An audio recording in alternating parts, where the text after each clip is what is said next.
Hi, we're back for the third video in our Bustle Period and Gay 90s series from Chapter 14. And in this section, we're going to talk about the middle section of the Bustle Period, what I refer to as the Sheath or Cuirass bustle style of 1878 through 1883. And this is a particular modified bustle style. The bustle really decreases in this look, and the dresses, the whole silhouette is so much slimmer. They refer to this as a cuirass bodice because it's long and tight, and they usually had, especially in day dresses, a long tight jacket that would go all the way down over the hips. There would be much less fullness in the rear end, and if any fullness at all was placed low on the body. If there was any kind of an overskirt that was draped, it was done low on the legs and really did impede the walking of some of these dresses. And there was also sort of kind of like a fishtail look. If there was a hem on the dress, it could be almost like a kind of fishtail or mermaid tail kind of thing. It is a much slimmer looking silhouette.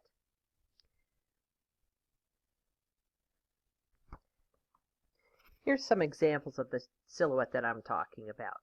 These we would talk about as sheath bustles, right? You can tell these are day dresses of different varieties, and every single one of them looks very vertical and very slim. There's not a big protrusion sticking out in in the derriere area at all. And you'll also see it seems like these ladies are slimmer and taller. Now, take into consideration these are, fashion illustrations. Probably not everybody look like that, but you will also see a lot of variety in the trims and the overskirts and the layers and the bows and the draping. Lots of different choices. Here's some more day dresses in this style. And they could be absolutely, very feminine, or they also sometimes could be kind of, classic and less gorp and frou-frou style. The necklines and sleeves are pretty much the same as in the previous section, the draped bustle look. They could be long and kind of like tailor jacket sleeves, or they could be even 3/4 and look much fluffier and ruffled looking. The skirts, as I said, fit pretty snugly around the body, over the hips and then down, and could be quite snug through the knees and make it harder to walk. If they had trains, and in this section it's kind of interesting to see that there's a lot of day dresses that actually did have trains, even though they were outdoors. So you can imagine ladies who could afford dresses that could drag on the ground and get beat up. Probably not everybody could do that. They were very low to the ground and not big flowy things, but kind of continued right off of the back of the dress. And But if you were wearing one of these things, you had to learn how to walk in it and how to sit on it, and how big a step you could take, etc. Here are some more line drawings of these kind of things, and in these illustrations, I think you can see what I mean by draping of overskirts or sections being placed low on the legs. Here's something from Godey's Ladies book, a wonderful fashion magazine of the time period that shows a whole lineup of day dresses, evening dresses, and like ball gown styles. And do you see, especially in the gown to the far right, that's what I mean by a fishtail train. It comes off pretty low. But each one of these is quite unique, but they all retain that slim line and not a lot of stuff around the hips either. Now here's a photograph from a real person in 1878 wearing a sheath bustle style. However, this is on a real person. This is not a fashion illustration, and it doesn't look as slim because she is not necessarily a slim person. But the important thing to look at here is her posterior. She does not have any kind of a noticeable protuberance sticking out from her derriere with lots of floofy draped fabric on top of it. She does have an overskirt and a train, but it's not sticking out horizontally, or it's not really, really draped and soft looking. It's just kind of up and down. There's a couple of sketches of different kinds of dresses that fit in this silhouette in this time period. And as you know, there are dresses for all different kinds of day and different kinds of activity. These are referring to specific types of dresses, and if you were to be interested in researching this further, there's lots of material to be found on what was the appropriate style of dress for visiting or receiving people or going to the seaside or traveling or what have you. But there were lots of different kinds of garments that were appropriate for different activities. These drawings just show you, based on existing costumes, some more choices. And here we go with some more photographs of actual people in these clothes. You can see that they're slimmer. They are still, the lady on the left, hers is still quite feminine and fluffy, but she is pretty still vertical. And the woman on the right as well, she has a little bit more action in the background, but even still, it's not a lot. Here's a wedding gown from 1880, and this also carries through the sheath idea, the vertical idea, even though this one has got lots of like a smocked or puckered fabric in it, and a kind of a limp train on it.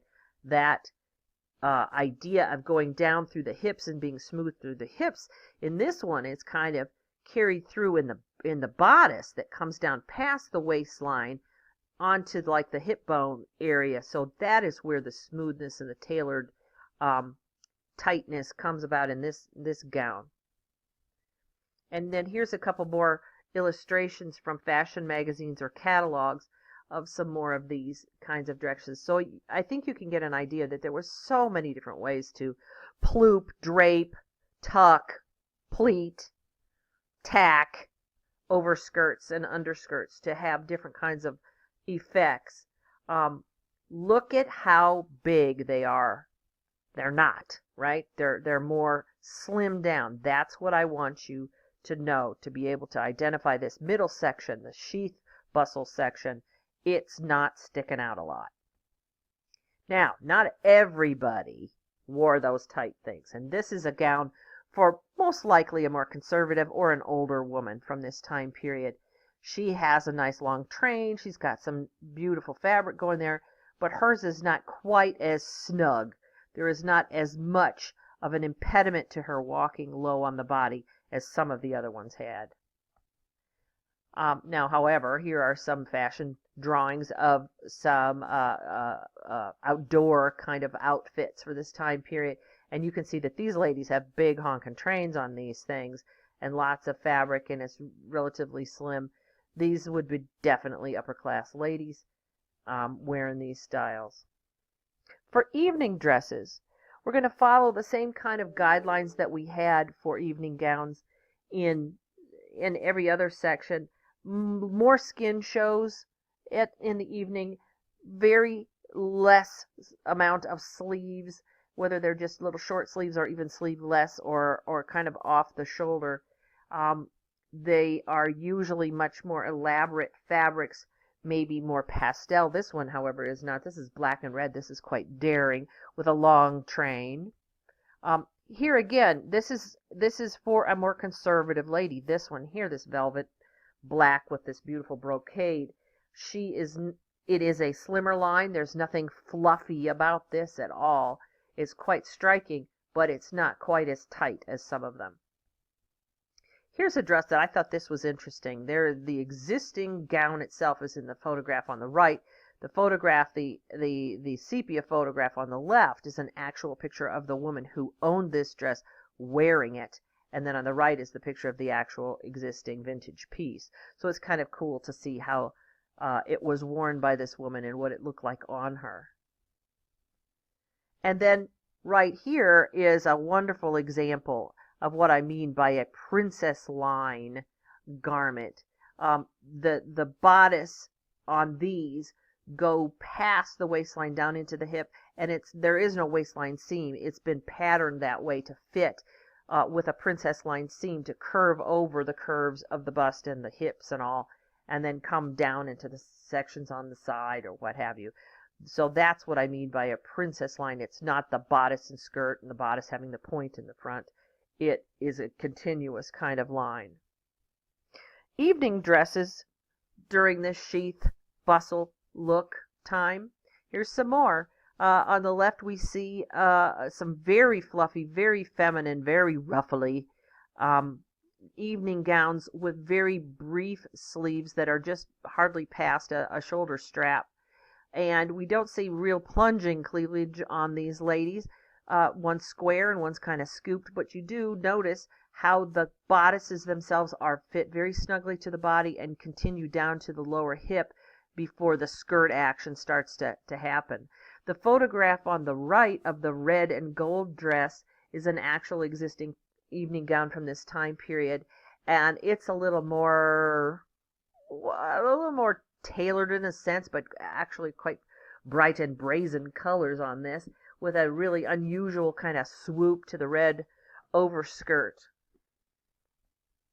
And again, some more fashion illustrations of different varieties of sheath bustle silhouette evening gowns.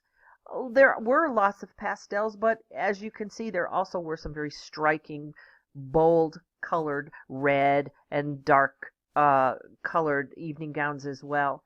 But there was just no limit to the way that you could trim these things out. The design features on all of these gowns were unique to everyone. And if you were a wealthy person, you were having these gowns handmade for you by someone like Charles Frederick Worth or someone of that ilk who would make this uniquely just for you, and there wouldn't be any copies of it. And then here are two photographs of real women wearing these. And the woman on the left, she's quite curvy, and even though she's wearing this slim silhouette, you can still see her very ample bosom, her very, curvy hips as well. And the lady on the right, we can get a really good look at this silhouette because she's quite slim and lovely, and we're seeing the profile view so we can see what happens in the back and how there isn't much sticking out, maybe just a little bit of a little pillow or something like that. It's very much close to her back, and you can see the train.